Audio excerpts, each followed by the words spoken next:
Thank you so much for watching our video. Please do not forget to like, comment, share and subscribe to Reality of Islam. ROI کی speeches کو subscribe کر کے bell icon پر ضرور click کریں. جزاک اللہ.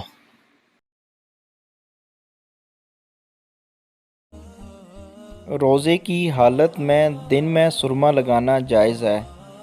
اس سے روزے پر کوئی اثر نہیں پڑتا، یہاں تک کہ سرما لگانے کے بعد اگر تھوک یا ناک کی رطوبت میں سرمے کا اثر دکھائی دے تو بھی روزہ فاسد یا مکروہ نہیں ہوتا.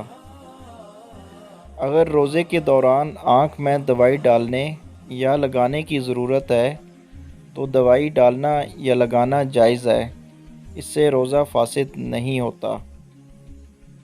آنسو، اگر روزہ دار کے منہ میں آنسو داخل ہوں تو اگر تھوڑے ہوں جیسے 1 یا 2 قطرے تو روزہ فاسد نہ ہوگا، اور اگر بہت زیادہ آنسو منہ میں جمع ہو گئے اور ان کو نگل لیا تو روزہ فاسد ہو جائے گا. Thank you so much for watching our video. Please do not forget to like, comment, share and subscribe to Reality of Islam. ROI کی سپیچز کو سبسکرائب کر کے بیل آئیکن پر ضرور کلک کریں. جزاک اللہ.